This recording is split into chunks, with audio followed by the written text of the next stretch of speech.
내일 죽는다면 오늘 뭘 하시겠습니까? 마음에도 과학이 있다. 티벳 명상은 마음의 과학을 이야기한다. 마음이 행복과 슬픔을 결정하기 때문에 마음이 어떻게 움직이는지 알아야 행복으로 가는 방법도 찾을 수 있다는 것. 기계의 작동 원리를 잘 알아야 적재적소에 효율적으로 쓸 수 있듯 티벳 명상은 구체적인 마음의 원리와 마음의 작동법을 알아 마음을 건강하고 자유롭게 가꿀 수 있다고 이야기한다. 티벳 명상은 대부분의 사람들은 내 마음이라 할지라도 내 마음대로 하는 법을 잘 배우지 못했다. 사람의 행불행을 결정하는 마음은 삶에서 아주 중요하지만 사람들은 마음에 대해서 잘 알지 못하고 끌려다닌다. 그에 따르면 우리의 행복을 방해하는 가장 큰 요소는 마음에 좋지 않은 습관들이다. 마음이 나도 모르게 아집, 불평, 분노 등 고통을 만들어내는 습관들에 익숙해져 있어서 그러한 마음의 작용들이 순식간에 우리를 사로잡는 일이 다반사다. 습관적인 마음들로 인해 행복하기가 좀처럼 쉽지 않다. 마음을 변화시키는 가장 손쉬운 방법으로 명상을 꼽는다. 주변 환경이나 내 주위 사람들을 바꿀 필요가 없고 오직 내 마음 하나만 달리 먹으면 된다. 명상은 우리에게서 일어나서 우리를 괴롭히는 모든 감정을 다루는 법이다. 명상은 자연스러움 속에 있다. 우리는 고통 속에서 기어이 진주를 만들어내야 하는 조개의 운명이 아니다. 이미 내 안에 숨겨져 있는 진주를 발견하기만 하면 된다는 것이 명상의 핵심이다. 명상 통해 편견 없이 감정 수용하고 흘려보내야. 티벳 명상 신문 10답. 명상이란, 티벳 불교에서 말하는 명상이란 우리에게 일상적으로 일어나는 습관적인 마음을 붙잡아 두지 않는 것이다. 알아차림의 mindfulness의 공간에서 상황과 감정을 허용한다. 마음의 공간을 주는 것이라고 할 수 있다. 탐욕 어리석은 불로로 일어나는 생각들과 그것을 집착하는 습관을 내려놓는 연습을 하는 것이 명상이다. 상징적으로는 꽉 쥔 주먹을 펴는 것으로 설명한다. 마음을 다루는 법을 배우는 명상은 마음의 과학이다. 구체적으로 감정은 무엇이고 왜 일어나는지, 어떻게 다뤄야 하는지 관찰한다. 예를 들어 슬픔은 무엇이고 왜 슬픈지, 슬픈 마음은 어떻게 다뤄야 하는지가 명상의 주요 연습 과제다. 기독교인들이 하는 기도 역시 명상의 일종이다. 티벳 명상은 깨어있는 마음에 익숙해지는 것과 깨어있는 마음을 기른다는 두 가지의 의미가 있다. 티벳 명상의 특징은 티벳 명상은 마음의 본성을 강조한다. 자신의 본성과 함께 살아갈 수 있도록 돕는다. 깨달음을 추구하기보다 깨달음을 표현하는 티벳 불교와 맥을 같이 한다. 우리의 본성이 어떻게 생겼고 어떻게 체험하고 어떻게 깨달을 수 있는지 느끼면서 현존하게 한다. 말하자면 마음은 씨앗을 땅에 심어 키워야 하는 곡물이 아니라 이미 열려있는 열매다. 좋은 것을 만들어야 하는 것이 아니라 원래의 좋은 것을 발견하는 것이라고 할 수 있다. 또 다른 말로 하면 독초에 약을 뿌려서 독초를 뽑아내는 것이 아니라 독초를 섭취해서 일상의 길잡이로 삼는다. 티벳 명상은 독초와 같은 일상의 고통과 번뇌를 재료로 삼아 나 자신의 본성을 밝힌다. 나쁜 점을 고치기보다 좋은 본성을 발견해냄으로써 방향을 전환한다. 내가 도달할 수 없을 것 같은 높은 곳에 가야 하는 것이 아니라 지금 이 순간을 바라보고 지나가게 놓아두는 기술이다. 나의 본성은 어떻게 발견할 수 있나? 알아차림이 있으면 마음에 여유와 공간이 생긴다. 생각으로부터 자유로워져서 생각을 놓아버리는 것이 곧 생각의 해탈이다. 생각의 해탈에도 단계가 있다. 사람마다 생각을 붙잡는 습관들이 너무 강해서 누구나 습관이 잘 놓아지지 않는다. 알아차림은 약하고 생각은 강하기 때문이다. 하지만 명상을 통해 알아차림의 힘을 키우면 생각을 놓아버리기가 점점 더 수월해진다. 알아차림을 위한 방법은? 알아차림은 명상의 핵심이다. 명상적 알아차림이란 다른 말로 알미다.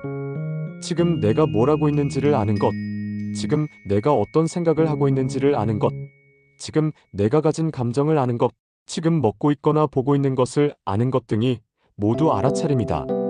걷고 서고 앉고 눕는 등 일상 속에서 시각, 청각, 후각, 미각, 촉각 등 우리 몸이 느끼는 5가지 대표적인 감각이 느껴지는 바대로 자신의 몸의 감각을 세심하게 느껴보면서 어떤 감정이 지나가는지 바라본다. 이 같은 관찰 연습을 바디 스캔이라고 한다. 꼭 어려운 양반다리를 하고 눈을 감고 앉아서 명상을 할 필요는 없다. 설거지할 때나 청소할 때, 목욕할 때, 버스나 지하철을 타고 갈 때 등 일상생활 속에서도 언제든지 할 수 있다. 마음이 깨어있으면서 알아차리는 것이 중요하다. 알아차림도 먹고 자는 일상의 일들처럼 습관화가 되게 할 수 있다.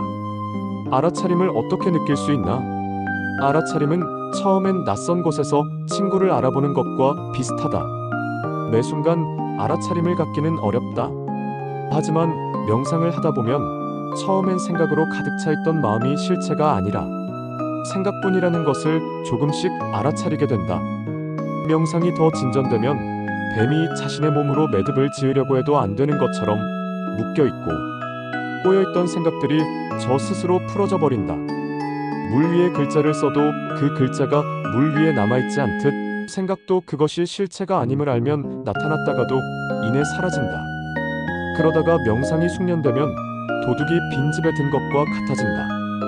외부의 환경이 나를 집에 집어삼키는 일을 그만두게 되면서 바깥의 일들이 나에게 이로움이나 해로움을 끼치지 못한다.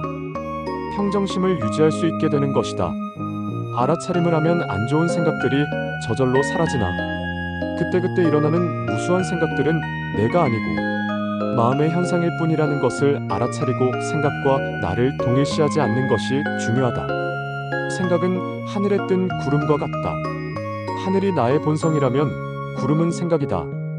구름이 있거나 없거나 그 구름이 흰 구름이거나 먹구름이거나 그것은 원래 하늘이 아닌 지나가는 구름일 뿐이다. 그렇게 생각을 알아차리고 다루는 것이 명상이다. 평소 우리의 마음은 온통 무언가에 대한 바람이나 두려움으로 가득 차 있다. 알아차리려는 꾸준한 의도를 가지고 연습하다 보면 마음이 점점 고요해지고 평화가 찾아온다.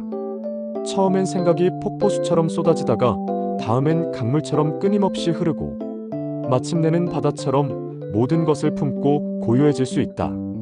고통의 원인은 저항하는 데 있다. 좋은 상황이든 안 좋은 상황이든 저항하지 않고 똑같이 마음을 열고 받아들일 때 몸과 마음에 평화가 찾아온다. 명상은 기쁨이든 슬픔이든 행복이든 불행이든 모든 것을 똑같이 대하는 것이라고 할 수 있다. 명상과 알아차림의 효과는 명상을 통해 불필요한 고통을 줄일 수 있다. 감정의 기복도 다스릴 수 있다. 감정의 습관을 강화시키는 것이 일상의 습관이라면 감정과 마음의 원리를 알아 습관을 키우지 않고 습관을 해체하는 연습이 명상이다. 명상을 하면 슬픔이나 불안, 우울감 등의 부정적인 감정이 아예 들지 않는 것이 아니라 생각에 집착하지 않음으로써 감정이 쌓이지 않고 풀려나가게 된다. 엄마가 자신의 아이가 웃거나 울 때 그 모습에 집착하지 않는 것처럼 우리의 좋고 싫은 여러 감정들을 편견 없이 그대로 수용할 때 그것을 흘려보낼 수 있다. 아픔이나 통증처럼 1차적인 고통은 어쩔 수 없지만 그 고통의 생각에 집착해 일어나는 2차적인 고통은 만들어내지 않을 수 있다. 잃어버린 지갑이나 실연의 상처는 그것으로 고통이지만 그 고통스러운 마음에 집착하면 또 다른 고통이 시작된다. 현상이 우리를 고통스럽게 하는 것이 아니라 그 현상에 집착함으로써 더 깊은 고통이 생겨난다는 것을 인지하면 된다. 마음은 몸과 연결되어 있어 명상을 통해 마음을 치유하면 몸의 균형도 찾아온다. 심신의 치유와 회복을 함께 경험하게 된다. 명상에서 가장 중요한 것은 삶이 어려움을 만났을 때처럼 포기하지 않고 계속 시도하려는 마음이 중요하다. 삶의 의미가 결과물이 아닌 과정에 있는 것처럼 명상에 있어서도 중요한 것은 명상의 훌륭한 결과물이 아니라 알아차림을 유지하겠다는 의도다. 명상을 하고 난 후 고요한 마음이 들지 않거나 평화감 같은 좋은 경험들이 생기지 않아도 크게 상관없다. 순간의 선한 마음이나 한 번의 선행보다 삶에서 지속적으로 선한 의도를 갖는 것이 더 중요한 것처럼 알아차리겠다는 의도와 끊임없이 시도하려는 마음이 더 중요하다. 달리기 대회에서 1등을 하는 것보다 매일매일 달리는 행위, 매일 달리겠다는 마음이 더 중요한 것과 같다. 꾸준함이 가장 중요하다. 티벳 명상의 가르침을 한마디로 한다면 괜찮아다. 슬퍼해도 괜찮아, 우울해도 괜찮아, 허무해도 괜찮아, 죄책감을 가져도 괜찮아. 모든 것이 다 사실은 괜찮다. 스스로 괜찮다고 느끼면 상황에서 벗어나게 된다. 괜찮지 않다고 생각하니까 그 상황 속에 계속 빠져있게 된다. 오직 이 순간만이 과거와 현재의 아픔을 치유할 수 있다. 이 순간을 살면 과거의 아픔이나 미래의 불안을 이 순간 속에 녹일 수 있다. 그것이 곧 알아차림이다. 이 순간에 해답이 있다. 인생은 고치는 것보다 깨어나는 것이다. 알아내는 것보다 내려놓는 것이다. 되는 것보다 존재하는 것이다. 이루는 것보다 하는 것이다. 도달하는 것보다 가는 것이다. 기다려보고 버티고 앞으로 나가라. 머리에서 나와서 몸으로 살아라. 그냥 하고 그냥 살면 다 괜찮다는 것을 알게 될 것이다. 코로나 시대를 사는 우리들에게 넥타이가 아무 쓸모없다는 것을 알지만 그럼에도 넥타이를 매는 것은 일상을 살아가기 위해 필요한 행위다. 일상의 소소한 희로애락 속에 살아가는 대부분의 우리들에게 명상은 삶의 밭을 잘 읽어나가기 위한 하나의 길잡이가 될 수 있다. 모두가 사는 게 힘들고 어렵다고만 말한다. 하지만 실은 사는 건 별거 아닐 수도 있다. 그냥 사는 것, 앞으로 밀고 나아가는 것이다. 어떤 경우에도 개의치 않고 평소처럼 사는 것이다. 힘들어도 아침에 일어나고 할 일을 하고 집안일을 하고 약속을 지키면서 살아가다 보면 고민과 장애가 저 스스로 풀려버리는 때가 온다. 그러다가 다시 장애가 나타나면 또다시 그냥 살아가는 거다. 다만 습관적으로 힘들고 안 좋은 상황에 반응하는 마음들에 집착하지 않고 흘려보내는 것이 필요하다. 날마다 좋은 날이라는 말은 정말 날마다 좋은 상황만 일어나서 좋은 날이 아니라 스스로 상황이나 감정을 집착 없이 흘려보내는 마음에서 비롯된다.